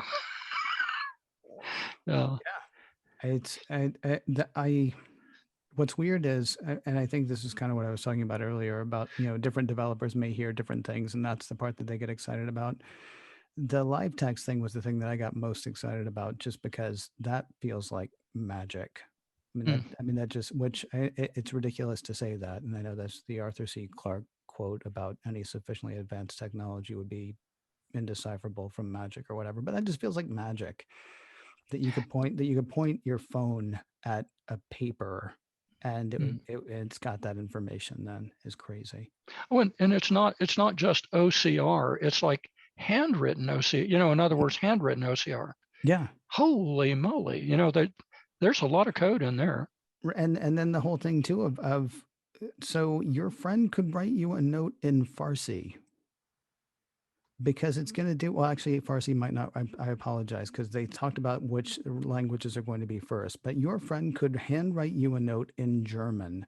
I don't speak German. I don't read German, but if I then took my phone, took a picture of that, it's got that text. It's now got Translate built in as well. So it's able to take a note that somebody scrawled in another language and turn that into something that I can put in an email and send to everybody. Yeah, it's astonishing. I think another sort of corollary to this, or what you'd mentioned earlier, is that it's Apple's whole ecosystem. It's astonishing. Microsoft can't do it. Google can't do it. Where you have a handheld device, a phone, you have an iPad, you have a laptop, and then you have desktops. Now I realize the desktop and the laptops kind of inhabit the same environment, and the mobile devices they're in the same environment. Mm-hmm. But all these things, you have sort of data movement across all of these things. I'm constantly amazed. Like I'll come in, I'll type in an address on my, I'll open the address book on my phone, I'll put in some information. It doesn't matter where it is, laptop, desktop, phone, iPad, whatever it is. I got 2 iPads. You just put it in on any one of these devices and instantaneously it's everywhere. Yeah. It's just, what do Windows people do? I hear them bitch and complain all the time that, they complain, I tried this, it didn't work. It's like their whole world revolves around what they can't do. I don't honestly know. The bigger problem that I've had, and I'm not knocking anybody, because I've got this one friend who has made a conscious decision that he's always going to buy the latest Samsung phone, and that's great. He loves it. He does not hate the iPhone. He just loves the Samsung Galaxy line. And so that's super. I have another friend who loves to hate Apple. And I don't know why. Like it used to be kind of fun and funny to me to poke fun at the Windows crowd. But there are some people who like it and some people who want to keep using it. And that's great. The thing that always annoyed me about this one guy in particular was anytime I would talk about anything I could do on my phone, he'd say, well, I can make my Android phone do that. And I'd be like, well, that's great. Make your Android phone do that. But my phone just does it. Now, there's been stuff like that on the other side as well. I think both Android and iOS borrow from each other for certain features. It's things like the what was the one I can't remember the name of it. The thing where you can share a link, FaceTime links. That's amazing to me. They're not exactly bringing down the wall around the walled garden, because it still has to originate from here and it still has to go there, and they still have to have a relatively modern device. But the idea that we can just stop fighting about this stuff and have it actually work together, that would be neat. It was a little disappointing in the Epic trial last month to find out that they decided back in 2013, I think it was, that they didn't want to make a messages app for Android, because they saw that as just an invitation for people to go to Android. I feel like that's being a tiny bit paranoid, because,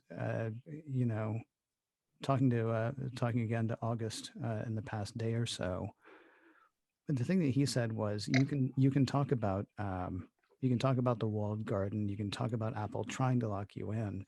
The fact of the matter is Apple is making an ecosystem in which you want to exist. They're making an ecosystem that you want to use, And it's stupid little things like your phone telling you without you realizing, hey, I know where you're going. It's going to take, it's going to take 5 minutes. Little things like that are just. Well, or the relative ease of just having your data move across multiple platforms and be there. In other words, you don't have the laborious thing. Oh, I've got to sync my phone so that this stuff will move over. You don't have to do that anymore. It's all tied together. I'll tell you another thing too. And this is old, but screen sharing. What do you call it? Where I can go into messages and basically deal with my mother-in-law up in Arkansas, where she's having trouble with her laptop. And we'll just say, okay, we're going to do screen sharing. And then, I connect and it'll say, okay, now click on accept. And I can do all this stuff remotely. And it's just like, and I just think, how do people live without that? With the almost effortless ability to help other folks. I'm there. I mean, it's that's another one of those things.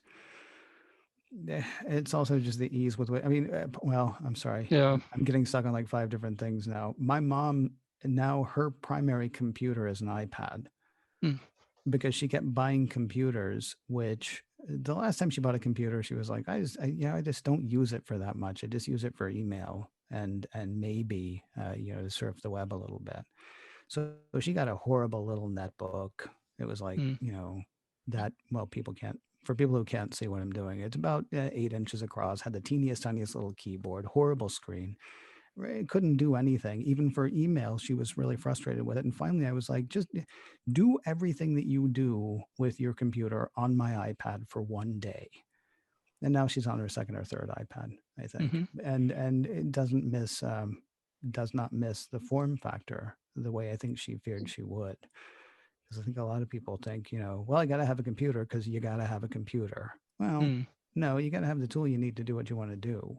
And they are also fantastic at making that, of giving you that surprise and delight moment. Oh, I can do all of that right here. Great. Or to your point, I love the fact that everything is just everywhere. I got to FedEx one time because I was getting 50 of something printed out.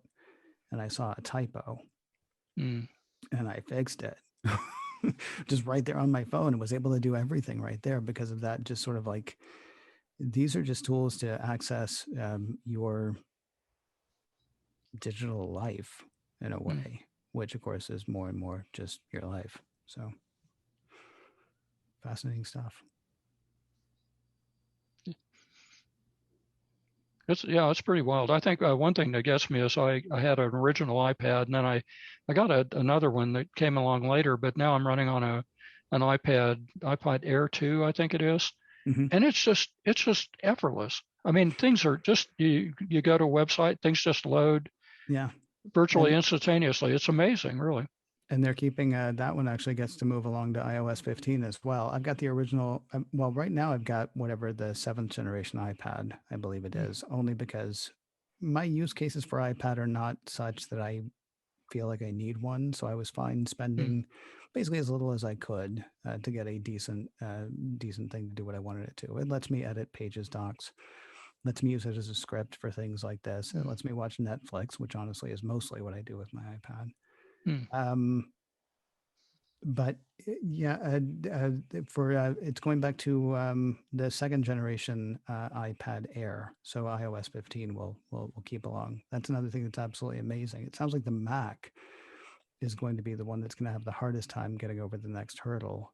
Again, though, they're going as far back as 2013 on some of the models. So that's not the worst. Yeah, I'm kind of stuck. I've got 2012s. All of mine are 2012. What was it, Sandy Bridge? No, Ivy Bridge, I think. Anyway, old architecture machines, but they're USB 3 and they're fast. They're perfect. They're just as fast as the ones I make nowadays, which is actually an indictment of Intel's design chops. Are you thinking of making the move to something with Apple Silicon? Oh yeah, definitely. But I think I'll wait for the 2nd generation. I think I can squeeze more life out of these and then move to the next. Every few days I torture myself by going looking at the refurbished models, because they're a little cheaper and they're really good. And I put a review in the chat window for where Ars Technica, which is a technical blog, they looked at the iMac, and they said, it's not for the heavy hitters, but for the vast majority of the public, they say this thing's going to be a killer machine because it's very elegant, and it's got a really, really good screen, and it's powerful. And there it is. That's kind of, it has sort of a MagSafe connector, in the back for power and your Ethernet and so on. Yeah, plus all the different colors. It can match whatever you want it to match. Yeah, I'm kind of stuck.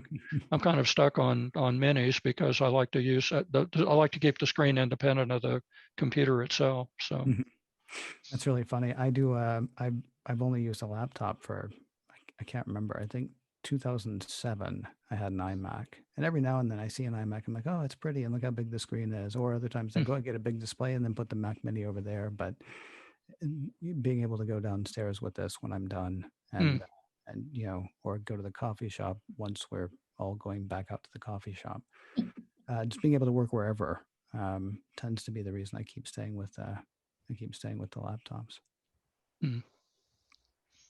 Well, let me if nobody else has Can I anything, ask something else about the all that medical stuff with the watch? please go for it.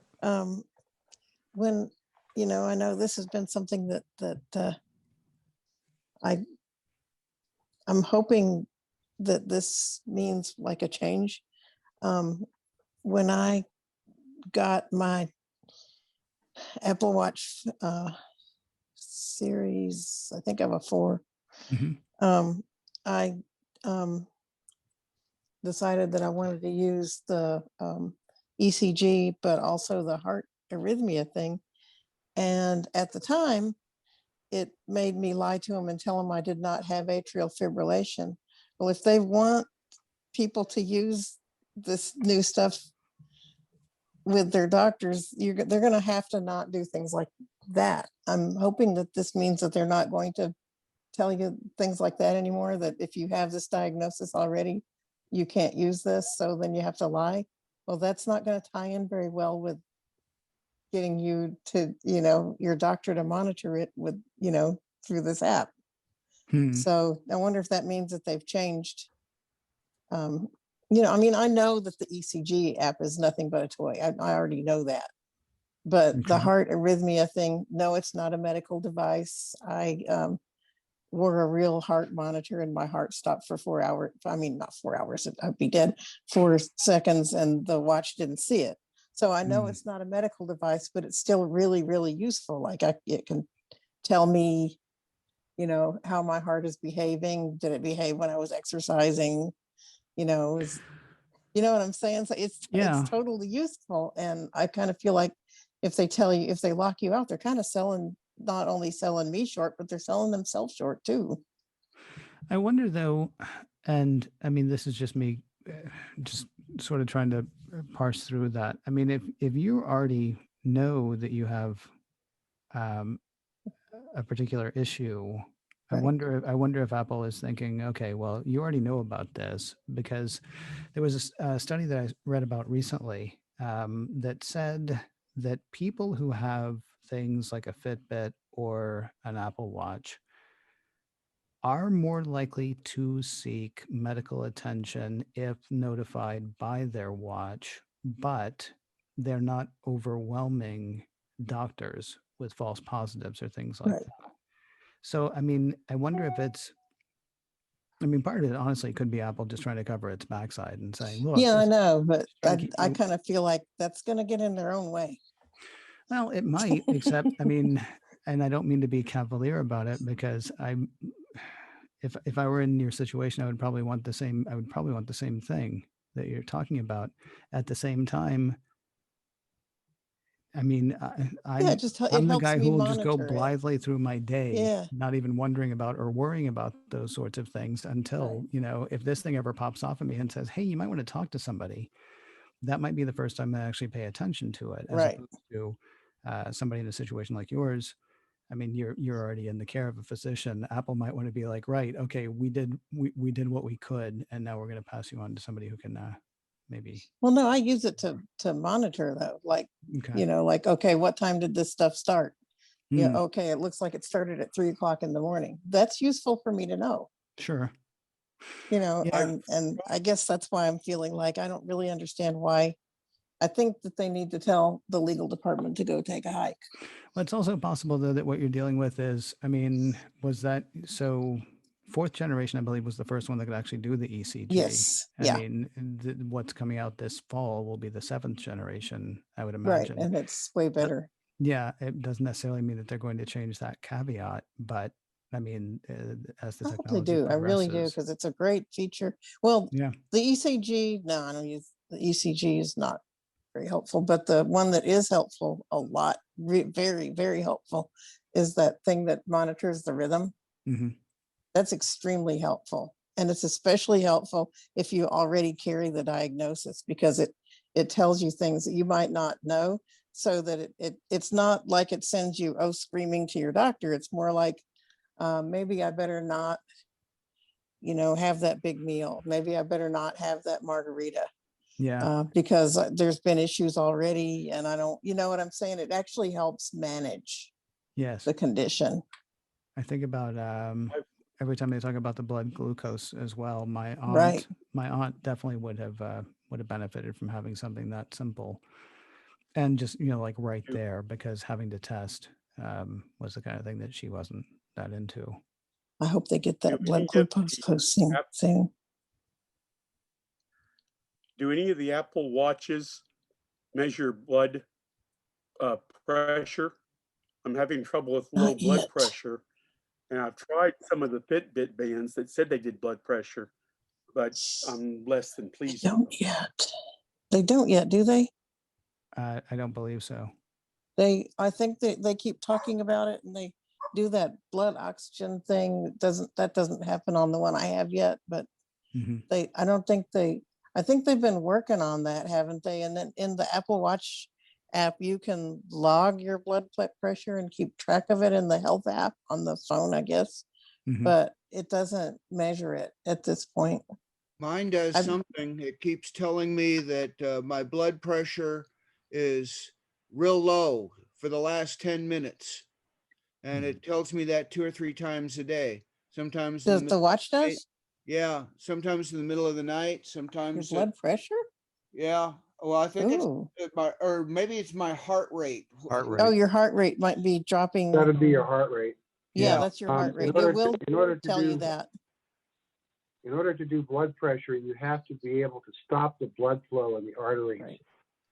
And then as the pressure is decreased and the blood starts flowing back, it'll pulse. And that's what your blood pressure reading is going to be based on. So unless they can find a band that's similar to these wrist cuffs that some doctors use that I think are worthless, it's going to be a while before they can do that kind of a mechanical device built into a watch. The fact that they can do the ECG and the pulse ox and the rhythm is the best they're going to be able to do so far, unless they come up with something really spectacular in 7. But I've got a 6, and that's what it'll do. Well, mine happens so often. It's a couple times a day it does that. When it first came out, I had to Yeah. turn the breathe thing off because it would wake me up in the middle of the night telling me to breathe. Or if I was concentrating intently on something, it would interrupt me to tell me to breathe, completely blowing my concentration. So I just Oh, I got hate rid to of breathe that. that. But Yeah, but you might want to, maybe it would be a good idea to talk to a doctor about those heart readings, though, because it's probably something easy to take care of. My physical was about a month ago, and I talked to him about it, and he ran me through a regular blood test, a blood screening or a heart screening, and he said no big deal. Oh, no. Yeah, some people just go slow. Yeah, I You just just have to change your limit switch. You can also tell it how low you want it to be before it warns you. So like, I don't remember what I set mine to, because all the stupid medicine makes it drop kind of slow. And I don't want it telling me about it if it goes down to 50 or something, because that's an ordinary day. Is that in the health app where you can set that? Yeah, it's in the health app where you can tell it where, like, if my heart goes above, say, 100 when I don't appear to be exercising, so like you can, if your heart starts to race and you're not moving, it will, and it goes for like 10 minutes, it can tell you, and you can set it to 100. I think 100 might be the lowest you can set it to. And then it also has a one for how low, like if your heart drops down to like 38 or something like that, like mine has a couple of times. So you have some control over it, but there's minimums and maximums for triggering it. I should do a thing. I really need to put together a thing about the stuff you can use in the health app to monitor things, like, because it's, I don't really mean to be dog and apple about this either. It's just that I kind of feel like, well, no, the watch has been very helpful to me. And yes, I have AFib. It helped me to get the diagnosis, and it also has helped me to monitor it, do I really want that margarita today? We've had some little blips, Right. that kind of stuff. It's so helpful. There's also been rumors, and I don't know if they're based on patents or whatever, but talking about wearables like a watch, but there's also been some talk about the AirPods being used for monitoring heart rates and blood pressure.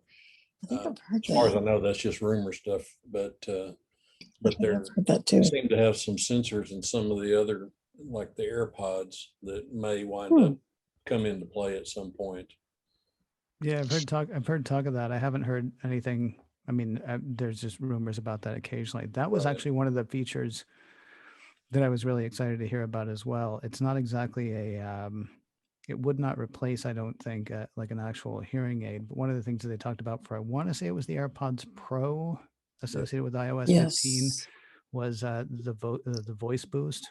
So basically, if you're talking to somebody and you're having trouble hearing them, you should be able to, not like one of those goofy ear things that they used to advertise, on TV in the 80s, where you could eavesdrop on somebody across the room. But I love seeing them take the technology that they already have, and yeah, it's basically everything that I was talking about. I think there's some third-party apps that already do that, and there are ways that people can use their iPod, what do you call them? AirPod Pro with some kinds of hearing aids. Oh yeah, there's the made for iPhone hearing aids that are coming out now. That's really that's great. MFI. I don't think it's actually stands for made for iPhone anymore, but it's still MFI. If they would just make AirPods that fit me. Well, the AirPods Pro, I think, have the different size things, but then of course you got they have 3 sizes that don't fit. Oh, that's a bummer. I think that's true for a lot of women, especially. They have 3 sizes that all fit men. There are third-party tips for the AirPod Pros, as you might. There's a company called Comply, COMPLY, that makes some very good foam tips. They're silicone and they're formable. I need them to stick out more too, where they don't have that part of the body is just so thick that I would need like the tip to be like maybe an inch long or something, so that it would, because it's not just the tip that's the problem, it's that part of the body. But yeah. And I'm also wondering, speaking of other things, accessibility, since Apple has, they've had in VoiceOver, they've had some, since 14, some features where you can like have it read the text on some apps, there's 3 different features for turning on recognition of what's in pictures. Then you can turn them off. Just like sometimes you want them on and sometimes you don't, because they can actually, when you need them, and when you don't need them, they're in your way. But I'm wondering, when are they going to let me in preview reading a PDF. Why are they going to let me, since they have the technology, why don't they let me do OCR on a PDF and preview on the Mac? That'd be nice. Since they have the technology anyway. I think the thing that's frustrating about WWDC week, at least to me, and I know probably a lot of other people too. I mean, most of us watch the 2-hour event. We might read a couple of other, articles or things. There's so much stuff that's happening all week long, though. So, I mean, it's possible, like, there was really not much said about accessibility at the keynote, but I would imagine we'll get a lot more out of it from as the week goes on. They talked a whole lot about it before, like a couple of weeks before, mm-hmm. and then they stopped. So I don't know. They say they're going to do some more enhancements of that. The ability to tell you what's in pictures. Yeah. I mean, the first time I sat down with my camera and tried to flash it at my dog, and it told me that there was a small face in the camera view. I was just blown away. I couldn't believe my camera could tell me whether I was pointing it at my dog or not. Right. So VoiceOver has had a lot of that kind of features that use this technology. Now it's kind of like things they've been doing for us, they're kind of starting to bring into the mainstream. Mm-hmm. Well, I mean, so the announcement that you were talking about, or the attention they were paying a few weeks ago, I want to say was tied to global world accessibility awareness. Yeah, it was. So, I mean, it worked because that was not even I don't know the right way to say it, not a holiday. That was not a time of which I was aware. I'm aware of accessibility issues. I wasn't aware that there was like this one particular time of the year where they did a big push on there's that. Great big conferences and all kinds of stuff going on. Well, yeah. And then of course, I mean, it also doesn't hurt to do a gigantic announcement about that, because they just had so much other stuff to talk about at WWDC as well. The behind the scenes stuff is what I'd be interested to hear about as far as accessibility. I'm sure more will trickle out follow over up the on my coming earlier weeks. question. Yes, Mark. You can't use the Apple Watch by itself to measure your blood pressure, but if you add a cuff, which is apparently controlled by the phone, you can. Yeah. You may also be doing it on the iPad or the. I haven't gotten through the article entirely. There are Wi-Fi or Bluetooth devices that you can use like that, I believe. Yeah, so it's all still third party, but they do exist. Well, it requires some mechanics that just aren't available on a phone. Right. Or a watch. Yeah, and Apple's probably not going to get into actually manufacturing things like that. Well, no, because they also have to be FDA approved. So there's a big, long process for that. Well, folks, do we have any more questions for Ken? Really great talk. Thank you. But it has been good. Much more interesting to watch the video of what went on today after listening to him explain some of it. So I'm looking forward to that. Because now I know what I want to focus in on and hear about. I agree. I'd be curious to hear though, once you watch it, do me a favor, both of you, Nancy and John, if you watch it and you're like, hey, you didn't even talk about that, send me an email or hit me up on Twitter or something and let me know what I missed. If I could, if you don't mind, really quickly, I do want to let everybody know, because you mentioned macOS Ken, which I appreciate. There are 2 other shows that I do. I do a show with Secure Mac that is called The Checklist, and that is a weekly security chat that we do. Sometimes it's how-tos, sometimes it's news of the day, but it's always geared towards making the stuff that people are doing online safer. I have learned a ton because I'm not a security guy. I'm just the host editor guy. I've learned a ton from that, and I hope people will check that out. So you can find that on wherever you get podcasts. The Checklist by Secure Mac is what that's called. And then there's another show that I do that's also daily, and it's just a goofy, fun thing called In a Few Minutes, talking about technology stuff. This week we are talking all about WWDC. Shelley Brisbane, Jeff Gamet, August Trometer, Brian Chaffin, Dave Hamilton, probably a bunch of names you know from being around Mac stuff, are regular guests. And yeah, if people could check that out too, that would be great. That is called In a Few Minutes. And then Mac OS Can is the daily thing that I do, which is all sorts of news 5 days a week. And I'd love to hear from you guys. Just anything, anytime. Info at Shelley Brisbane. Info at macoscan.com is my email address, or I'm macoscan on Twitter. And thank you again, Nancy, for having me. I really, really appreciate it. It was a lot of fun. Thank you. And for us as well. Yes, thank you very much, Ken. It's been a very good program tonight. Thank you. I appreciate that. Hey, Sarah. Thanks. Bye. Hi, Sarah. Hi. Hi. We're ready. It looks like people are starting to drop off here. So we about ready to wrap up for the evening?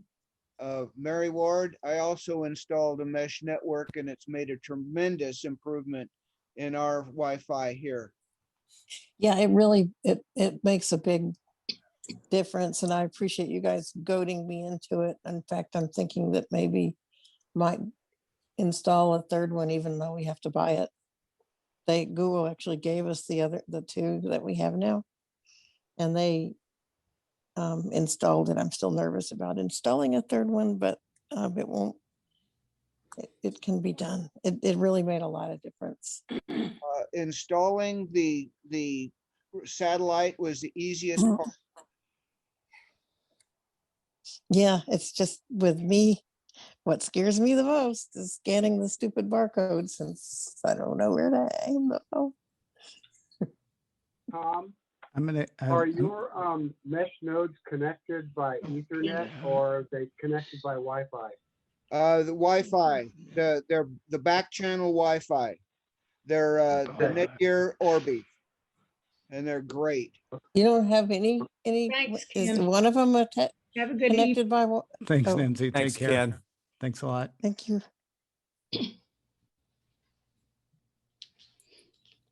Thanks, Ken. Thanks. Goodbye, everybody. It's good to Well, good see you night. all. Good to see you And- guys. We'll be meeting again come July. Look out for the email, and see you all then. Thank you, John. Maybe I can attend the Thank whole you, John. meeting. Hey, Christian.